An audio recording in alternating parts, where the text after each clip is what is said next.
Hello, welcome to you all on the talk on BA third semester DSC 19th and 20th century English literature.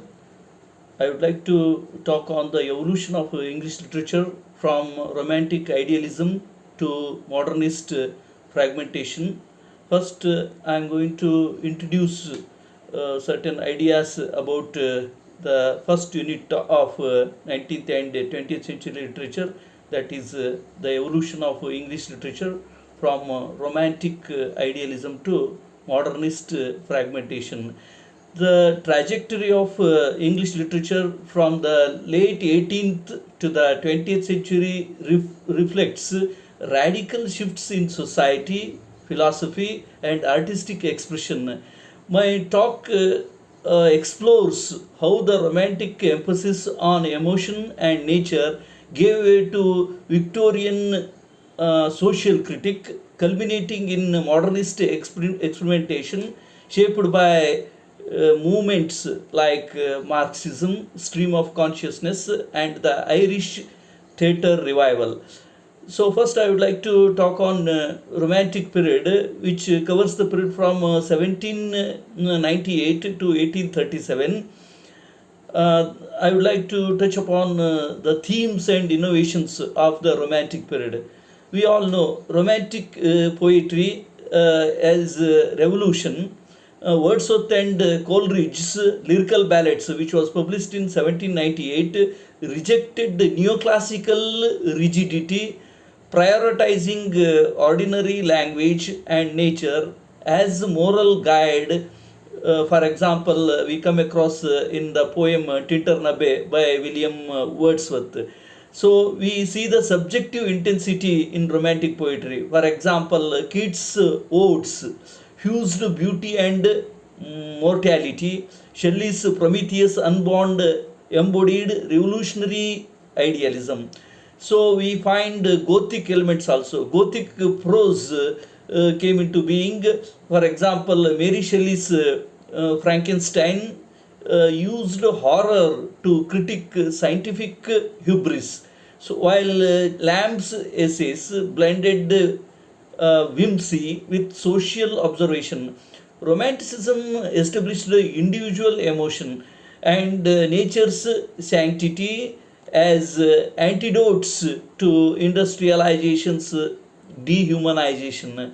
So then I would like to talk on the Victorian period. So especially in the Victorian age, which covers the period from 1837 to 1901. So it is a period of anxiety and reform. So we know that we come across poetry within the Victorian poetry, pre-Raphaelite's aesthetics.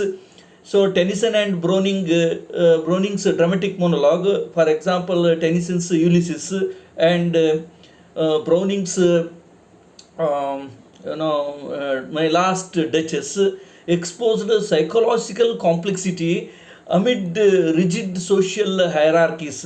So pre-Raphaelites, especially Rossetti and Morris, revived medievalism to counter industrial bleakness.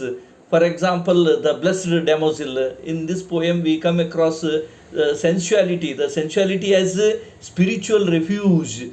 So then, if we take up Victorian novel, so we find it is a mirror to society. So it is characterized by social realism. For example, Dickens' Hard Times attacked utilitarianism.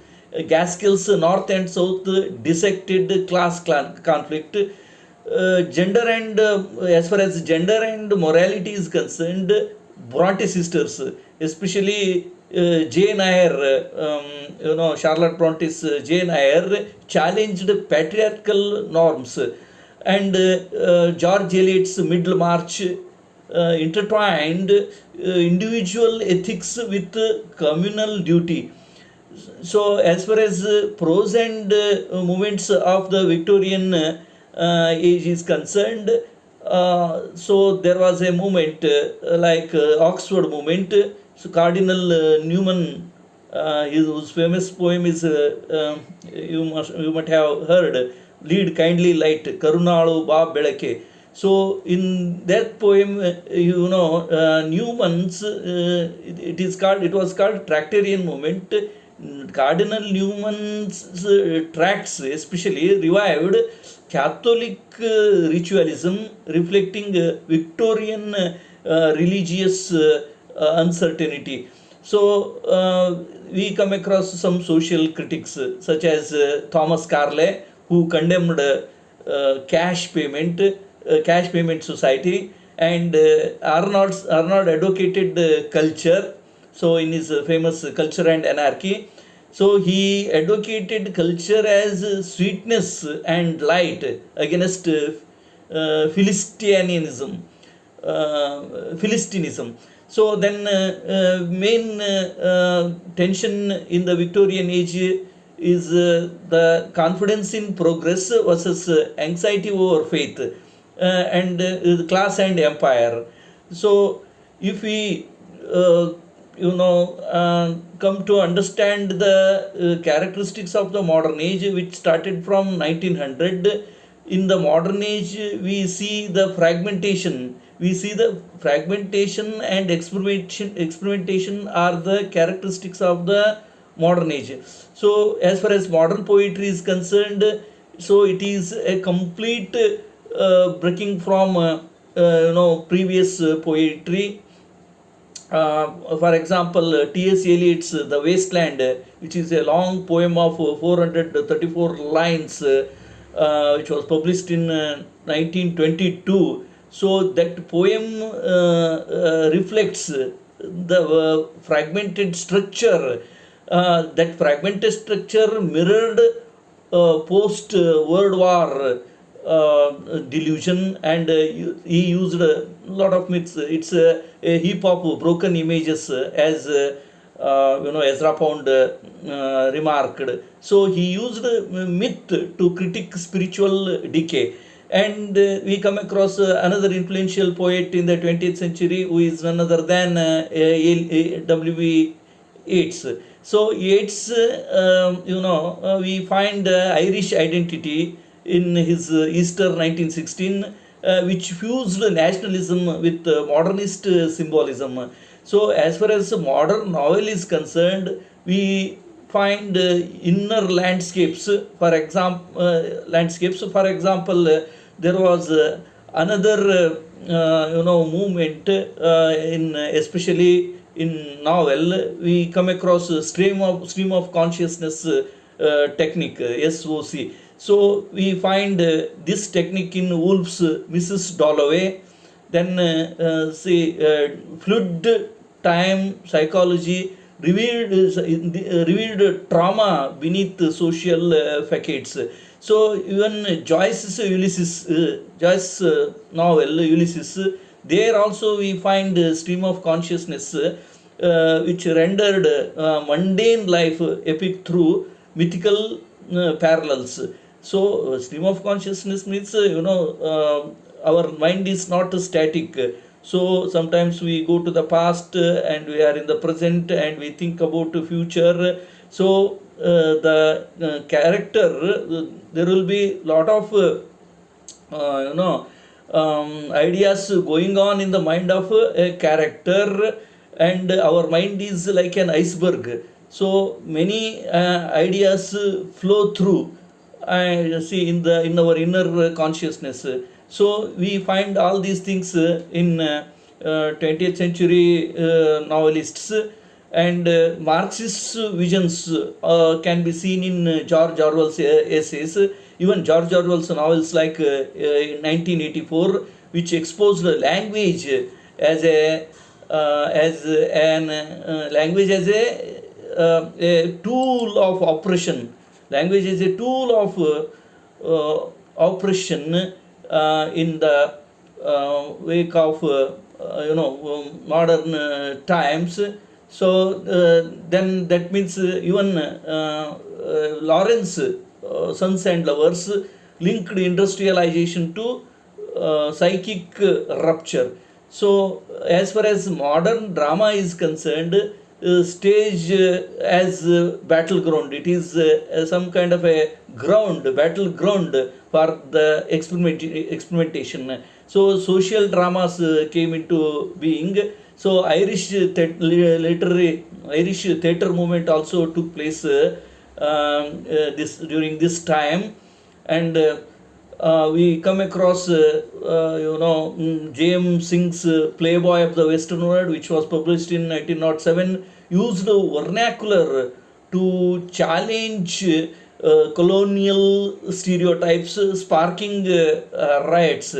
So we come across another poetic form, that is poetic drama. Poetic drama, especially written by T.S. Eliot and W.B. Yeats. Eliot's Murder in the Cathedral merged verse with existential conflict. And we come across another famous dramatic form in the 20th century, that is absurdism, and especially Samuel Beckett's Waiting for Godot embodied post-war existential paralysis. So modern prose, that means if we take a look at modern prose, so there was a crisis of language. George Orwell's essays weaponized clarity against propaganda. Virginia Woolf's Room of One's Own linked literary voice to gender liberation, and we find the synthesis also. So that means there is a bridging of eras, Victorian era and modern era, romantic Victorian and modern.